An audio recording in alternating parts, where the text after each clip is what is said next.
All right, well, thank you all for coming out to this 2019 New York City Veterans Day Parade meeting. Just before I get started here, can I have a show of hands? How many of you is this your first meeting ever? Okay, good number of first-timers. How many is this your first meeting this year, but you've been a part of the team before? Okay. And then how many of you are just gluttons for this meeting, and this is like your third meeting this year? Okay, so to give you a sense about what we're going to do today is I'm going to do a quick overview of the parade, the schedule. We're going to run through the schedule of the day at a high level, talk about some thematic things, and then we're going to run through the parade assembly area, which is what you see up there, and then we'll talk about the opening ceremony portion of the parade. All right, and then at that point we're going to hopefully get through that relatively quickly, and then break up briefly. I think so we have a lot of new people here, so we don't have too much to dive down into with you all yet in terms of volunteer assignments and whatnot, but we'll break that up briefly into the groups for which you've either been assigned to or worked in the past or have expressed an interest in if you're new, and just get that familiarization process started. So with that, I will run through the overview. If you can, kind of hold your specific questions till I kind of break and ask for them, because chances are we will answer them as part of the presentation. But if not, obviously, please pipe up when the time is right. So, 2019 New York City Veterans Day Parade. This is the centennial of Veterans Day / Armistice Day. We observed November 11th, as you know. November 11th, 1918 was the end of World War I, which meant that the next year, 1919, was the first observance of Armistice Day, which is now Veterans Day. Became Veterans Day after World War II. With the centennial, there was a parade on Fifth Avenue 100 years ago.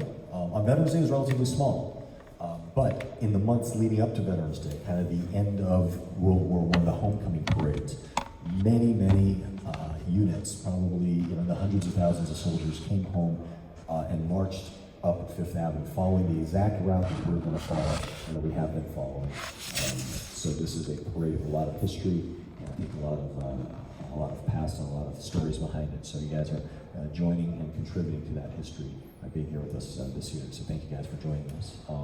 And we hope you'll stay with the team, because next year we've got the 75th anniversary of the end of World War II, which is another big anniversary. And after that, there's something else. But every couple of years, there's something that's worth marking. So it's a great opportunity to be a part of that legacy. So again, thematically, Centennial of Veterans Day. Go to uwvc.shop to get your official gear, your logo. The other piece is that every year we have a featured service branch, and it rotates. And this year, that happens to be the United States Marine Corps, so they'll be the featured service. Obviously, we honor every service branch every year, every era, every year, but that's currently who's up on the wheel. Our Grand Marshals for this year, we have several Grand Marshals, in keeping with the idea that it's a centennial parade. We have Grand Marshals representing different eras. So we have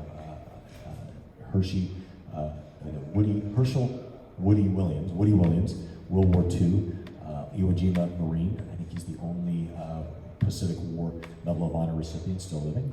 We have Hershey Miyamura, Japanese American, received the Medal of Honor during the Korean War. His Medal of Honor was actually kept top secret at the time he was awarded it, because he was at the time a prisoner of war. They didn't want anything to happen to him. Then we have former Senator Bob Kerrey, Senator from Nebraska for many years, also afterwards was the head of the New School here in New York City, Navy SEAL, Medal of Honor recipient in Vietnam. Then we have Eddie Ray, African-American, Marine, mechanized unit commander from Desert Storm. His story is not very well known. I hope you visit the website, check it out. It's a story worth knowing. And then we have Zach Iskell, another Marine who is a post 9/11 veteran, served with Special Forces and as a Marine infantry officer in the Battle of Fallujah.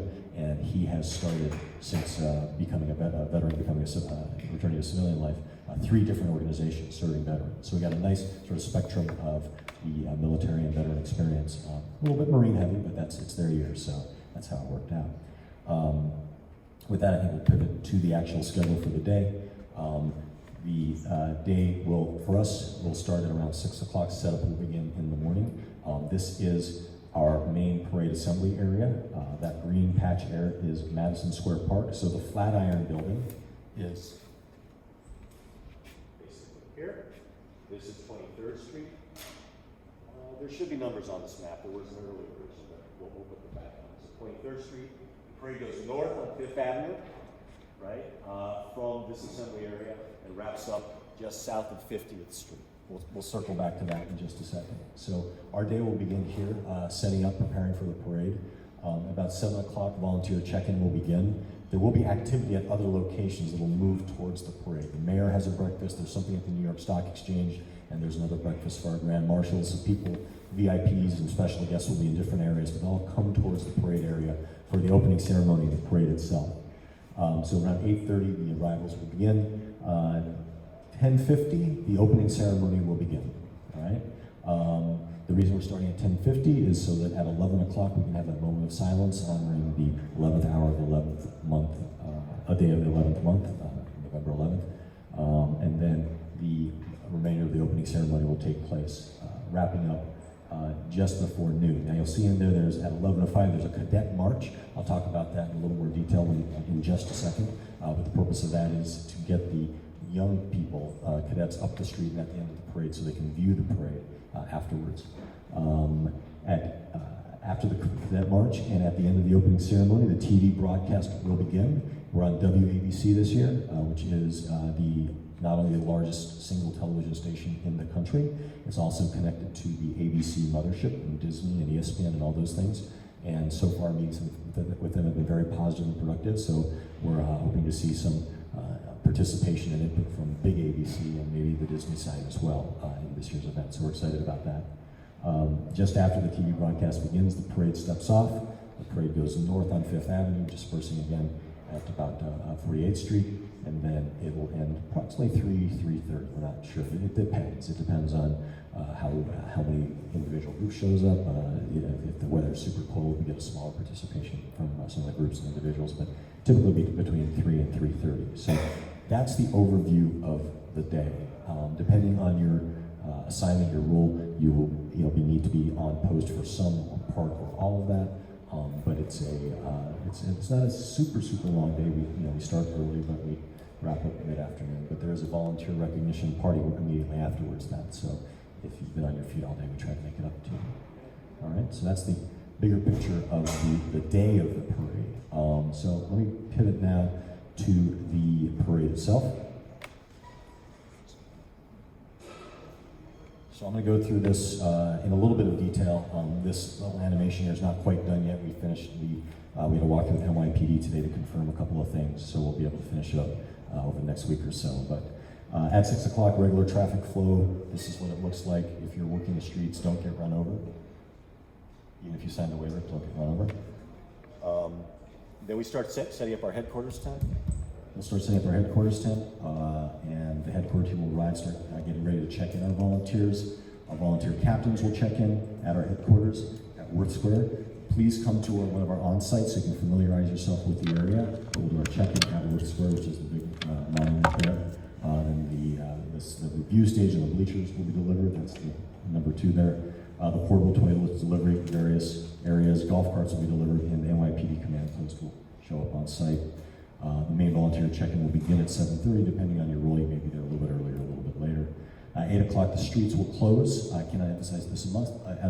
The streets are closed. So we can start filling the streets, but the last buses will be making their runs. NYPD will let vehicles through, so just be careful on the streets, even after they're supposed to be closed.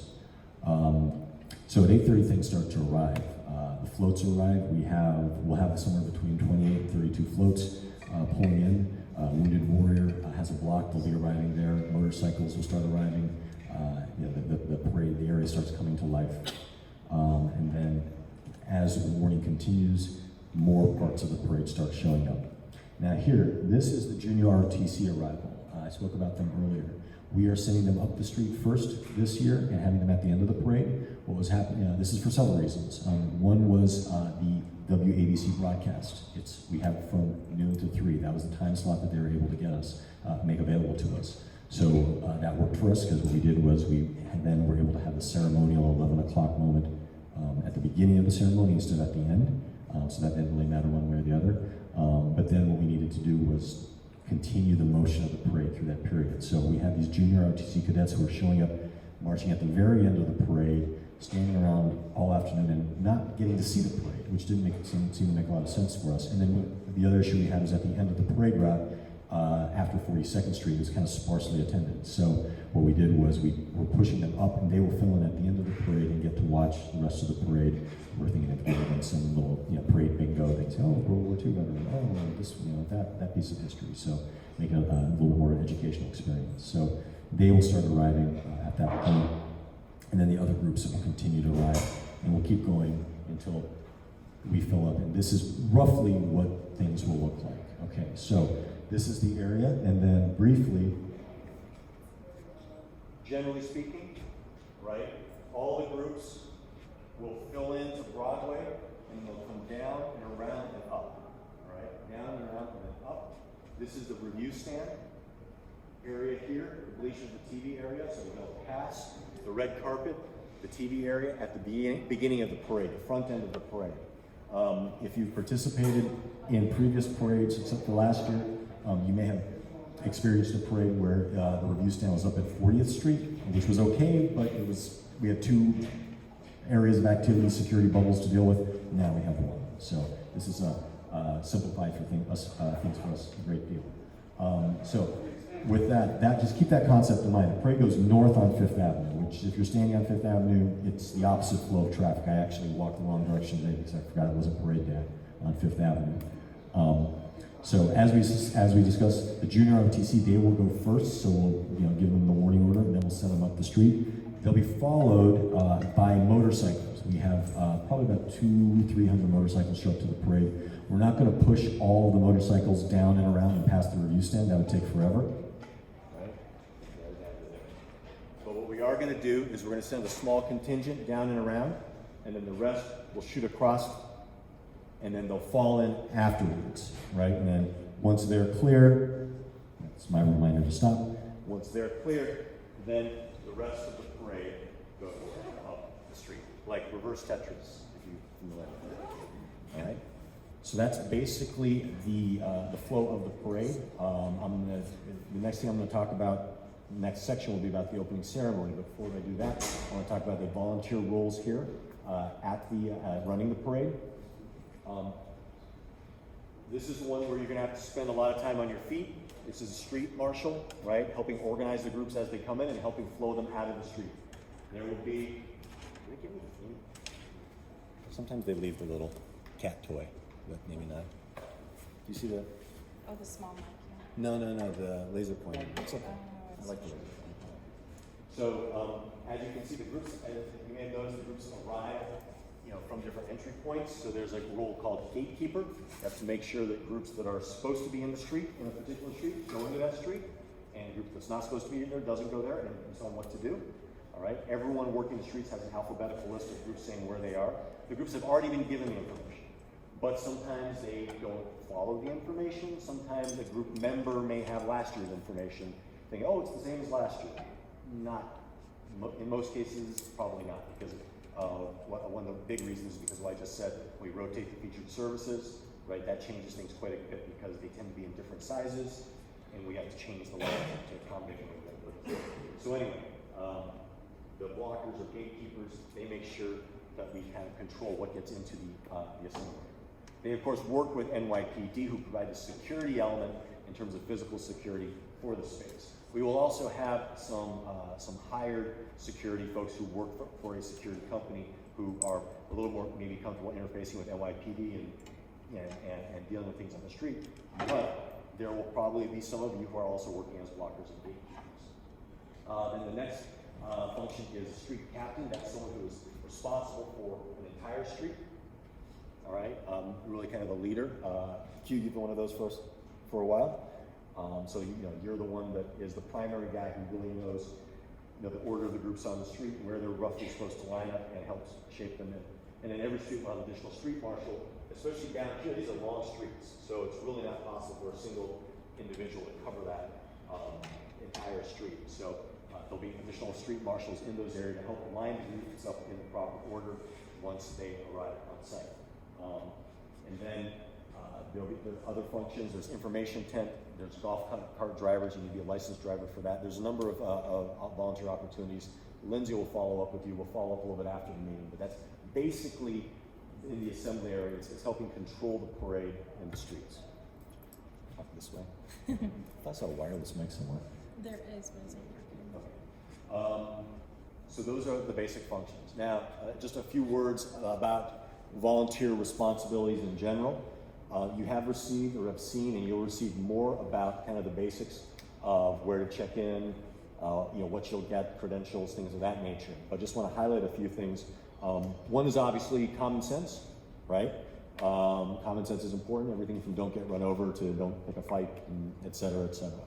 One big important thing that we have to be very strong with this year, very patient with, is no politics. In this climate, it's difficult to do sometimes, but this is the Veterans Day Parade. Our purpose here is to honor service, period, end of statement. And this is what we're here for. If there's folks with another political agenda, whether it's, give you the example, one year I had to face down the Veterans for Peace who were targeting a particular politician that they didn't like with some messaging, and then on the other side I had the people who wanted to bomb North Korea tomorrow. So it doesn't matter what your agenda is. On Fifth Avenue on Veterans Day, it's our permit, it's our First Amendment right, and we're here to honor service. Anywhere else in the city on Veterans Day or on Fifth Avenue, some other day of the year, go for it. But on that day, we're there to honor service, all right? So what does that mean for a volunteer? Typically, if you go to an individual that maybe has a sign or is doing something, and go to that individual's group leader and just remind them, hey, this is non-political, can you tell your group member to throttle it down? That generally handles it, all right? If for whatever reason you're not comfortable doing that, go to a captain. Captains are chosen in part because they are comfortable having that conversation. If it becomes an issue, and it has once or twice, but the group that was naughty last year has been spoken to quite firmly, and they seem to be behaving themselves, then the captain will escalate it up to a parade official, myself or Jeff or someone like that, and it hasn't reached this point since I've been here, and I've been doing this since 2002. If something is really out of hand, then NYPD is there to assist as well.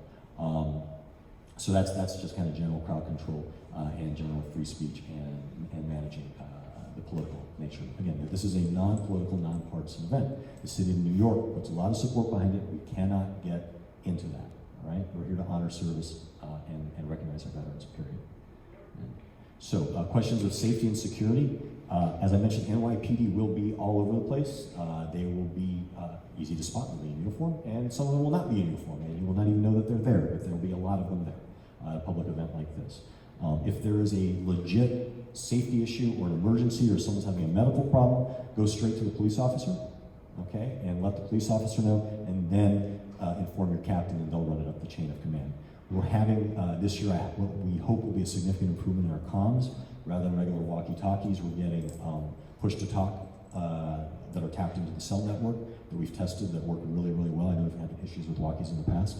So not everyone's going to have a walkie, but there will be enough team members to have walkies that you should have someone within eyesight of you at all times, and generally speaking, it'll be your captain. All right.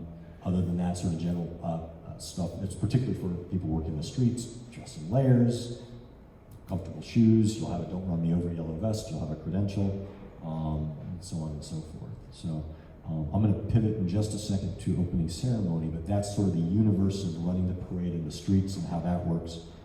Actually, before I go to opening ceremony, I'm going to touch briefly on dispersal, because we did have a conversation with NYPD on that today.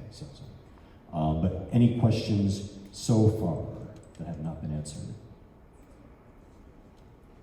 Yes, sir. So you told us how to deal with folks that are part of the parade group itself, but any pedestrians that begin to show similar political things or get involved in that in the same way, same reaction in that sense, try to, or is that more just leave them be, and if they become problematic, let NYPD know? That's pretty much let them be, let NYPD know. If someone's like up there with a sign, we can approach and ask and have them move on. NYPD does try to kind of create. They don't want to have that happen right on the parade route. But again, we're going to see this year, because they may give us further direction just because everything is going on in the world.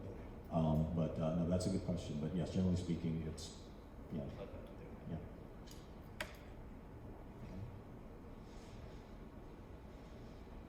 Okay. Dispersal at the end of the parade. I'm talking to our CERT friends here. We did have a meeting with NYPD. Knock on wood, it looks like our dispersal street will be 48th Street. Okay, that's 2 blocks up from 46. We did the walkthrough at the end of the parade to get a sense of how much space we have at the end of the parade for the Boy Scouts, the junior ROTC and the scout groups to circle back. And the answers looks like we have plenty. So our plan is going to be to actually, in advance, assign each group 1 or 2 blocks. That will be their blocks, and then they will just be directed there. We'll probably even just have some volunteers with signs that say, Susan Wagner, Air Force ROTC here. Plus, the instructors will be informed in advance. So between that, we should be able to get it pretty close, and worst case, muddle through it. It's not a ton of kids. I don't think the giant orc army from Fort Hempstead, what is it? Francis Lewis, I don't think they're coming this year. So, and we're also working on having the street fair down on 46 that'll run into 5th Avenue. If that's the case, what we'll do is we'll talk to Joe Giovanni about seeing if he can't have some affordable food vendors right on the corner so the kids can just get food there. You're gonna have the street fair at 46, but the end of the parade is 48? Yeah. Okay. It's usually behind. It's behind, but once we start, because of where we're ending up, we get into like, okay, you can't have it next to St. Pat's, you can't have it running into Rockville Plaza, and not too many parade participants actually go to the street fair. So from our standpoint, it's like, we don't really care that much where it is. We're not using it for our purposes this year. It's really about the public traffic there, and it'll be there, and we'll let people know about it. But, just selfishly speaking, if they can, if there's a food option for the kids for there, then I think everyone wins in that case. So, okay. And with regards to special cases in the dispersal, Pat, we have color coding. You'll get one. This is a draft line of march. Again, if you're a street marshal, you'll get your hands on it and you'll be working with it. Everyone will be able to see it in some way, shape, or form. Okay. All right, so now pivoting to the opening ceremony.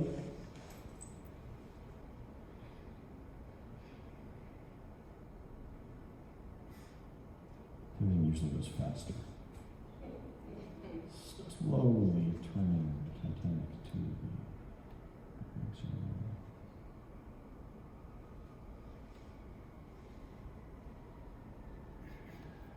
All right, let me do the second.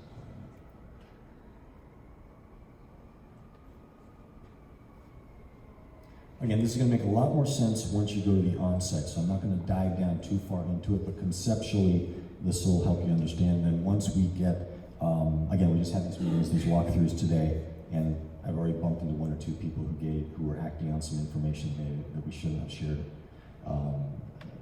prematurely. But once we get it tweaked, we'll make it available to the volunteers so they can start reviewing it in advance. So, this is the opening ceremony. This is the opening ceremony in Madison Square Park. I'm just going to have to come over here and talk loud.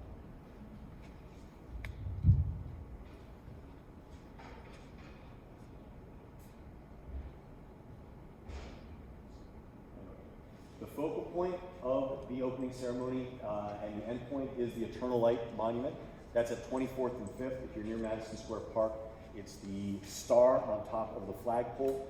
It was dedicated in 1923, I believe, 1923, replacing a flagpole that went up during the war, during World War I. And it was built as a World War I monument, but over the course of this past almost century, it's kind of become the central Veterans Memorial in New York City. So the ceremony is designed to end with a wreath laying at the Eternal Light Monument. So just south of that, you've got, again, I'm not going to drive too much into the detail, but the ceremony will be down in the park, and we're going to split up this area here where the VIPs and the wreath layers are sitting. Wreath layers are sitting, and then here where the general public and other special guest and reserved seating are sitting. Again, it's not going to make a lot of sense for me to point out this map if you guys are not on site, but I just want to highlight a couple of things. One is you'll note the heavy use of barricades. That is through lessons learned. I've been at wreath laying ceremonies overseas at our national cemeteries in Belgium and France. Apparently the good people of Belgium are much better behaved than we are over here, so they don't need them. But here it's very crowded very quickly, so there will be a lot of barricades. That's number one. For those of you who've been here in the past, you know that we've had an issue with just the crowd control and just the mess and the this and the that, so we're going to do that a lot more stringently with the barricades. Generally speaking, this group here, this area here is where all the motion for the ceremony will take place. We'll start with that moment of silence that I mentioned, the 11th hour, and then we'll have speaker, speaker, speaker, and then we will have, color guard, national anthem, of course, and then speaker, speaker, speaker, and then we'll do the wreath laying, and then everything in this area, not all at once, but according to the schedule, will move from this area to the wreath laying, monument for the wreath laying, and then proceed out the park, and then join the rest of the parade. The assembly area that you saw is sort of up there. There are just a few things to point out. It's not quite on this map. See where it says sound tent there? This area here, if you are working anywhere in a VIP or someone who looks like they're supposed to be talent, or someone who looks like they're supposed to be important in a suit and tie, and they're not supposed to be at the opening ceremony, you can send them to the, just tell them to find the fountain in the middle of the park. You'll have a map, you can direct them more specifically, but worst case scenario, our check-in tent for everything happening at the opening ceremony will be next to this fountain right here. The roles at the opening ceremony will be, again, you see these red S's, security, also blockers, gatekeepers to keep people out or let them into those sections as needed. And then within the seating areas, ushers to help seat people, get them organized, assist them, things of that nature. We'll have greeters kind of to push people towards either the seating area or to the VIP and the media tent. We'll have media there as well. They'll need to be directed. So there'll be a number of specific functions. But really, I think the most important things here are sort of managing, ushering and then managing the security. There will be some people who are specifically tasked with kind of VIP escorting, care and feeding. But a lot of the VIPs will be coming from other places. So a good number of them will hopefully get picked up by our team members at the Mayor's Breakfast, the Grand Marshal Breakfast, and the New York Stock Exchange to a certain degree. But then when they come here as well, they'll get picked up here as well. And then at the conclusion of the opening ceremony, they'll go into the parade area. Most of them will end up at the TV compound area that we just scouted out today to confirm. So a lot of the team members from this evolution here will continue and end up in the TV review area. Kelly, at a high level, is there anything else you want me to emphasize at this moment? Again, so if you have experience in crowd control, concert seating, you've successfully put together a wedding that no one killed each other, then this might be a good place for you. The one thing is, just as a cautionary note, is if you do work in this area, you got to dress better than other people. So.